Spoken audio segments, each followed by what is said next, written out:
주시니라. 아멘. 아멘. 오늘 말씀은요, 우리가 참 잘 아는 말씀입니다. 항상 기뻐하라, 쉬지 말고 기도하라, 범사에 감사하라. 이것이 그리스도 예수 안에서 너희를 향하신 하나님의 뜻이다.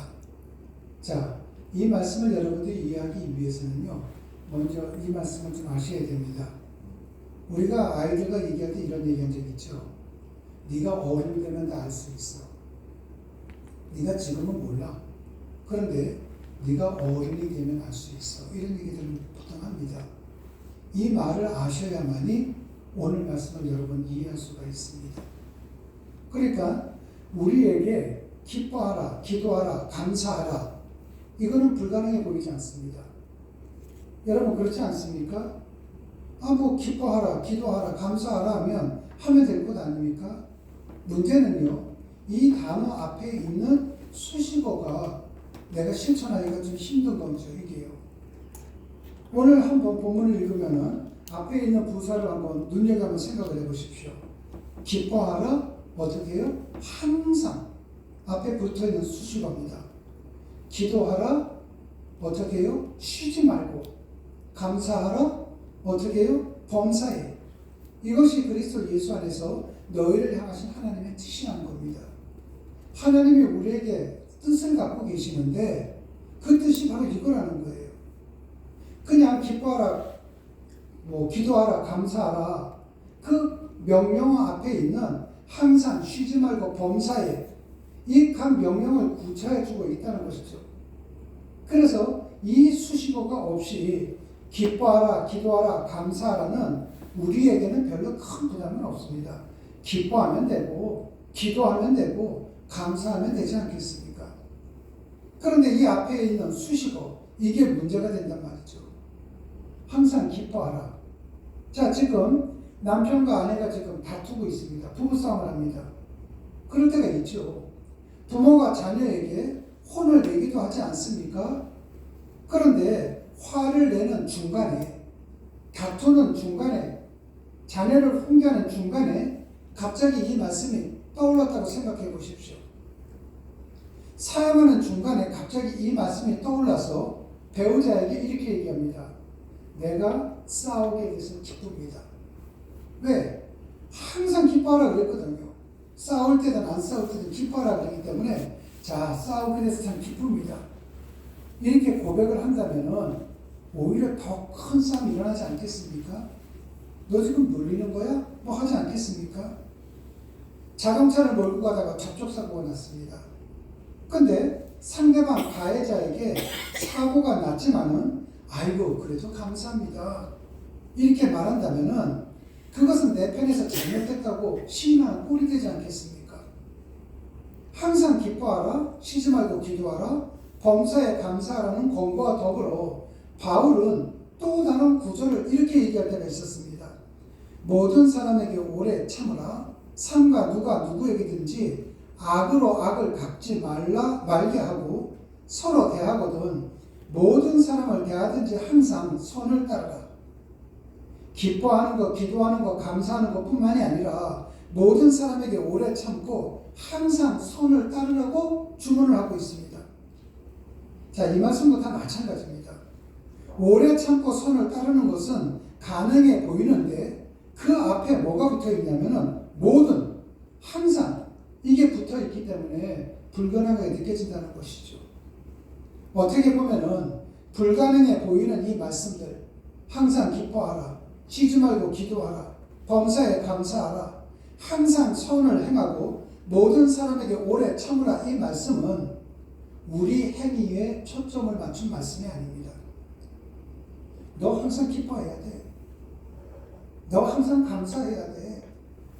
우리의 행위에 초점이 맞춰진 말씀이 아닙니다. 이 말씀은 우리의 존재에 대한 말씀입니다. 그리고 그 초점은 우리의 인생과 존재의 근거가 되시는 예수 그리스도에게 맞춰진 말씀이라는 겁니다. 한마디로 얘기해서요, 이 말씀은요, 내가 예수님이 어떤 존재인지를 알 때에 이게 가능하다는 거예요. 내가 예수님이 어떤 존재인지 모르면 이거는 불가능한 말씀입니다. 그러니까 이 말씀을 통하면은요, 여러분에게 이렇게 행위를 해 이것이 아니라 여러분이 어떤 존재인가를 알 수 있는 거예요. 내가 정말 예수님을 아는 존재인가? 예수님을 모르는 존재인가? 만약에 누군가가 여러분에게 와서 항상 기뻐하세요, 쉬지 말고 기도하세요, 범사에 감사하세요, 이렇게 한다면은 세상에 어떤 사람이 그렇게 살아갈 수 있단 말입니까? 어떻게 항상 감사하고 쉬지 말고 기도하고 범사에 감사합니까? 말도 안 되죠. 내 마음속에 그것이 있다면은 나라는 존재는 어떤 존재입니까? 예수님에 대해서 모르는 존재라는 거예요. 그 사람은 그 사람의 직분이 무엇이든 그 사람은 믿음이 없는 사람이라는 겁니다. 그래서 성경 말씀은요, 모든 국어 문법이 다 들어가 있습니다. 품사가 들어가 있고 다 들어가 있어요. 어떤 거는 비유법으로, 어떤 건 과장법으로, 어떤 거는 은유법으로, 어떤 건 도치법으로 다 들어가 있어요. 그렇기 때문에 이 말씀은요, 그냥 말씀, 우리에게 너 그렇게 해야 돼, 이런 말씀이 아니라 내 존재를 비추는 말씀입니다. 여러분 어떤 일이 있어도 항상 기쁘십니까? 여러분 항상 쉬지 않고 기도하고 계십니까? 범사에 항상 감사하고 있습니까?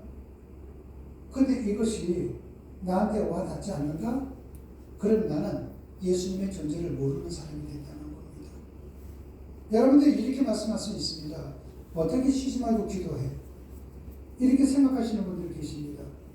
그러면 그분들은요, 두 가지 공통점이 있습니다. 첫 번째는 설교 시간에 설교 안 들었다는 것이 첫 번째입니다. 두 번째는요, 하나님의 말씀에 대해서 모른다는 겁니다. 제가 여러분들에게 기도라는 것을 뭐라고 얘기했냐면은 하나님의 음성을 듣는 거라고 했습니다. 그래서 우리 예수님께서도 뭐라고 기도를 가르쳐 주셨습니까? 뜻이 하늘에서 이루어진 것처럼 땅에서도 이루어지이다. 기도 중에 기도죠. 하나님의 뜻이 하늘에서 이루어진 것처럼 땅에서도 나를 통해 이루어지기를 원합니다. 그러면은 하나님의 뜻이 나를 통해 이루어지기 위해서는 내가 하나님의 음성을 들을 수 있어야 되거든요. 이게 기도입니다. 그래서 내가 내 사정을 알리는 것도 기도가 되지만은 성숙한 기도는 하나님의 음성을 듣는 거예요. 그러면은 우리가 많은 사람들이 하나님의 말씀을 많이 들었어요. 그런데 그것을 내가 삶의 현장에서 할 때에는 이해관계를 생각을 합니다. 내가 이렇게 하면 손해보는 거 아닌가? 내가 구태여 이만큼까지 해야 되는가? 꼭 이렇게까지 해야 되는가? 항상 나에게 손해가 있나 없나? 불리한가 불리하지 않는가? 내가 이거 미치는 거 아닌가? 이런 생각을 하면 하나님 말씀대로 못 삽니다. 내가 하나님 말씀을 알아도 그렇게 못해요. 남들 이렇게 하니까 나 뭐 이 정도면 됐지. 하나님과 믿음의 관계로 나가는 것이 아니라 하나님과 거래의 관계로 나가는 사람들이 많습니다. 항상 쉬지 말고 기도하는 거 뭐를 뜻하는 겁니까? 내가 이 땅을 살면서 하나님께서 기뻐하시는 삶을 사는 거예요. 누구를 속이지 않고 많은 사람들에게 정말 도움이 될 수 있는 삶을 살고 누군가가 나를 기댈 수 있는 그러한 삶을 사는 거죠. 범사에 감사하라? 여러분 우리는 항상 보면은 내게 있는 것에 감사할 줄 모르고 없는 것에 대해서 불평을 많이 합니다. 그러다 보니까 감사를 모르는 거죠. 작은 것에도 감사해야 됩니다. 우리가 살다 보면은 우리 주변에 장애를 갖고 살아가는 분들이 많습니다. 그럼 그분들에 비한다면 우리는 참 고마운 거죠. 그런데 보는 것을 너무나도 많이 보고 내가 돌아다니면서 느끼는 것도 많고 하다 보니까 왜 저 사람은 저런 게 있는데 나는 이런 게 없지? 하다 보니까 감사만 없는 것이 아니라 감사가 없다 보니까 기쁨이 없는 거죠. 항상 나는 불행한 사람처럼 느껴지고 나는 행복하지 않은 것처럼 느껴지는 거예요. 그런데 곰곰이 한번 돌아보십시오. 두 다리 두 손이 멀쩡하지 않습니까? 이게 얼마나 감사합니까? 내가 말을 한다는 게 얼마나 감사합니까? 내가 어떤 소리를 들을 수 있다는 것이 얼마나 감사합니까? 내가 안경을 쓰든 안 쓰든 뭔가를 볼 수 있다는 것이 얼마나 감사합니까? 이 땅에 지금 앞을 보지 못하는 분, 말하지 못하는 분, 듣지 못하는 분, 걷지 못하는 분, 손을 못 쓰는 분들, 장애를 갖고 살아가는 분들이 얼마나 많은지 아십니까? 그런데 나는 살아가면서 내 욕망을 채우기 위해서 더 많은 걸 요구하다 보니까 내 스스로가 행복을 놓치고 갈 때가 많은 거죠. 그러다 보니까 있는 것에 감사한 것이 아니라 없는 것에 불평을 하다 보니까 하나님이 하나님인 줄, 예수님이 예수님인 줄 모르고 살아가는 거예요. 모르면서 신앙생활 하다 보니까 항상 기뻐하라, 쉬지 말고 기도하라, 범사에 감사하라, 이게 불가능한 것처럼 느껴지는 겁니다. 아, 왜 목사님 우리한테 그걸 하라 그러세요? 또 그렇게 성도들에게요, 항상 기뻐하세요. 가르쳐주는 목사님들도 계십니다. 이건 우리의 존재의 목적이 아니에요. 우리의 행위 자체에 초점을 주는 것이 아니라 우리 존재에 질문하는 내용들입니다.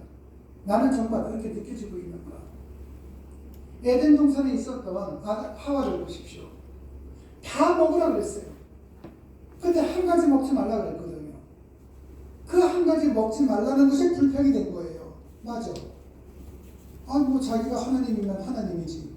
왜 나보고 저거 먹지 말라는 거야? 그거 따먹어서 에덴 동산에서 쫓겨나지 않습니까? 에덴은 기쁨이에요. 기쁨에서 쫓겨났습니다. 많은 그리스도인들이 많은 걸 가졌음에도 불구하고 나에게 없는 거, 많아봐야 많은 거, 저 5개 정도 아닐 거예요. 돈, 건강 뭐 하다 보면요. 더 많은 걸 가졌음에도 불구하고 없는 것에서 불평하다 보니까 에덴, 기쁨에서 쫓겨나는 삶을 살아가는 겁니다. 여러분, 하나님을 믿는 것은 누구를 위해서 믿는 것이 아니라 여러분을 위해서 믿는 겁니다. 여러분을 위해서 내가 하나님을 믿는 거죠. 하나님을 위해서 하나님을 믿고, 목사님을 위해서 하나님을 믿고, 교회를 위해서 하나님을 믿고, 사모님을 위해서 하나님을 믿는 것이 아니라 나를 위해서, 내 가정을 위해서, 내 자녀를 위해서 하나님을 믿는 겁니다. 그분을 믿을 때 기쁨이 오는 거예요. 그렇다면 오늘 이 시간 여러분이 해야 할 것이 무엇인가? 항상 기뻐하라, 쉬지 말고 기도하라, 범사에 감사하라. 나는 이 말씀이 항상 느껴져 한다면은 여러분은 정말 바른 신앙의 길에 오신 겁니다. 그런데 이것이 불가능하다면 나는 불신자였어요. 나는 예수님을 모르는 불신자입니다. 그렇다면 어떻게 해야 됩니까? 오늘 이 시간이 여러분이 회개의 시간이 되시면 됩니다. 내가 다시 시작하는 시간이 되시면 됩니다. 하나님을 내가 오늘 이 시간 이후부터는 정말 제대로 믿기 위해서 결단하는 시간이 되셔야 됩니다. 하나님 앞에 기도하시는 시간이 되셔야 됩니다. 하나님, 내가 하나님을 알지를 못하고선 지금까지 왔습니다. 내가 직분이 집사여, 권사여, 안수입사여 했는데 나는 지금까지 하나님을 정말로 몰랐던 것입니다. 이제부터는 하나님을 알기를 원합니다. 내가 게을러질 때에도 하나님께서 나를 강제로 끊어주십시오. 그래서 내 삶에 기쁨이 넘치는 에덴이 되게 도와주시고 내 자녀들의 삶이, 내 가정이 기쁨이 넘치는 에덴이 될 수 있도록 도와주십시오. 그렇게 결단하고 실행하는 시간이 되시기를 주님의 이름으로 축원합니다. 기도하시겠습니다. 하나님 아버지, 행동의 변화는 우리의 존재의 변화, 인생의 변화가 있지 않고는 불가능합니다. 우리의 인생의 변화, 삶의 변화의 주체가 되시는 예수 그리스도에게 이 말씀이 초점이 맞춰져 있다는 것을 알았습니다. 그렇지만 하나님 아버지, 이 시간 이후부터 우리 모두 다가 예수 그리스도를 바르게 알아가기를 원합니다. 가만히 앉아서 그냥 시간이 지나가면 예수 그리스도에 대해서 아는 것이 아니라 하나님, 신앙의 욕심을 부리고 행동으로 옮길 줄 아는 우리 모두가 됨으로 인해 내 삶의 오늘 이 시간 이후서부터 기쁨이 넘치는 에덴이 되게 도와주시옵고 내 가정이 에덴이 되게 도와주시옵고 사랑하는 내 자녀들이 걸어가는 인생길이 기쁨이 넘치는 에덴 동산이 될 수 있도록 복을 이루어 주시옵소서. 주님 고맙습니다. 예수님 이름으로 기도드렸습니다. 아멘.